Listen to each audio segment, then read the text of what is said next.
আপনার গোলটাকে নির্ধারণ করুন, আপনার সময়টাকে আল্লাহর জন্য আপনি ব্যয় করুন। আল্লাহর জন্য আপনি যদি সময় ব্যয় করেন, মনে রাখবেন আল্লাহ সুবহানাহু ওয়া তাআলা আপনার সময়ের মধ্যে বারাকা প্রদান করবেন। আপনার বয়সের মধ্যে 20-30 হয়ে গিয়েছে, আপনি কি করেছেন? আপনি আপনাদের পূর্বপুরুষদের দিকে তাকান তো, 20-30 বছর তারা কি করেছে? 20-30 বছর তারা এই গোটা পৃথিবীতে তারা চষে বেরিয়েছে। আপনার পূর্বপুরুষদের দিকে তাকিয়ে দেখেন না, তারা 20-30 বছর তারা কি করেছে? আব্দুল্লাহ ইবনে ওমর, আব্দুল্লাহ ইবনে আমর ইবনুল আস অথবা আব্দুল্লাহ ইবনে আব্বাস, তাদের দিকে তাকান, তারা এই বয়সে তারা কি করেছে, তাদের অবস্থাটা কি, তারা দিনকে কিভাবে গোটা পৃথিবীর, অথবা আপনাদের যদি সবচেয়ে বড় আপনাদের পূর্বপুরুষদের দিকে তাকান, সেটা যদি আপনি আহমদ ইবনে হাম্বল, ইমাম মালিক রাহিমাহুল্লাহ, অথবা আপনি ইমাম বুখারী, মুসলিম, তাদের দিকে তাকিয়ে দেখেন না তারা এই বয়সে কি করেছে। ইমাম নববীর দিকে তাকান, ইবনে হাজার আসকারী কত বছর বেঁচে ছিল তারা, ইমাম শাফি কত বছর বেঁচে ছিল, কত বছর তিনি যা লিখেছেন এগুলো তো আপনি পড়েও শেষ করতে পারবেন না।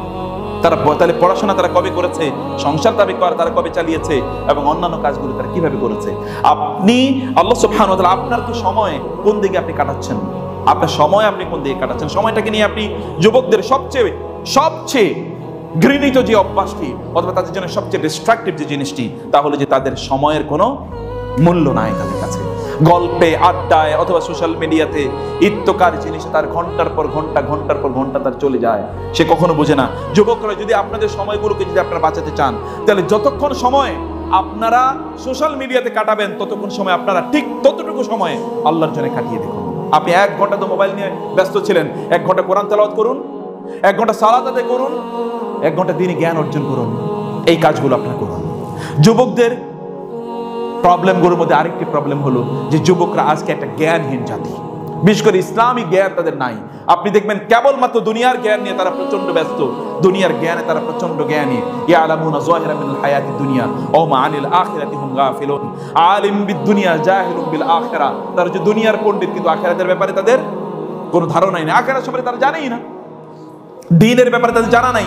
আপনারা শুধুমাত্র বেড়াইদের কয়েকজন যুবক নিয়ে বাংলাদেশকে চিন্তা করলে হবে না, বাংলাদেশে চিন্তা করতে হবে এর বাইরে এখানকার কয়েকজনের বাইরে, যে তাদের জ্ঞানের লেভেল, দিন সম্পর্কে তাদের জ্ঞানের লেভেল কোথায়, কোন জায়গায় আছে।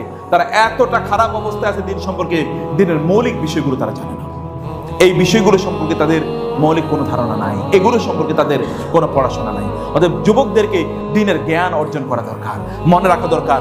মুসলিম যুবকরা যতদিন পর্যন্ত তারা আলোকিত মানুষে পরিণত হবে, তারা জ্ঞানীতে পরিণত হবে, যতদিন পর্যন্ত তারা হতে পারবে না, ততদিন এই সমাজকে আপনি উদ্ধার করতে পারবেন না। রাসূল সাল্লাল্লাহু আলাইহি ওয়াসাল্লাম বলেছেন, কিয়ামতের আলামতের মধ্যে একটি আলামত হলো ওয়াজহারাল জাহলু, যে জাহালাত চারিদিকে ছড়িয়ে পড়বে। এবং রাসূল বললেন, এমন একটি সময় আসবে যে লোকেরা তারা রুউসান জুহালা, জাহেলদেরকে তারা নেতা হিসেবে গ্রহণ করবে। তারা তাদেরকে জিজ্ঞেস করবে এবং তারা এমন কিছু তাদেরকে বলবে যেগুলো না আছে কোরআন এবং না আছে সুন্নায়, এবং তারা নিজেরাও পথভ্রষ্ট, ফাদল্লু আদাল্লু, তারা নিজেরাও পথভ্রষ্ট হবে, অন্যদেরকেও তারা পথভ্রষ্ট করবে। Become enlightened and educated. আপনি জ্ঞানী হতে হবে, কারণ জ্ঞান আপনার সম্পদ, মনে রাখা দরকার। আল হিকমাতু দাল্লাতুল মুসলিম হাইসু ওয়াজাদাহা ফাহুয়া আহকু বিহা। রাসূল বলেছেন, জ্ঞান হচ্ছে মুসলমানের হারানো সম্পদ। আপনার হারানো সম্পদ, এটা আপনি যেখানে পাবেন এটাই আপনার, এটাকে আপনার নিতে হবে, ধরে নিতে হবে, এটাকে আপনার অর্জন করতে হবে। দ্বীনি জ্ঞান অর্জন করার জন্য আপনাকে সময় ব্যয় করা, প্রচেষ্টা ব্যয় করা, এটা আপনার কাজ।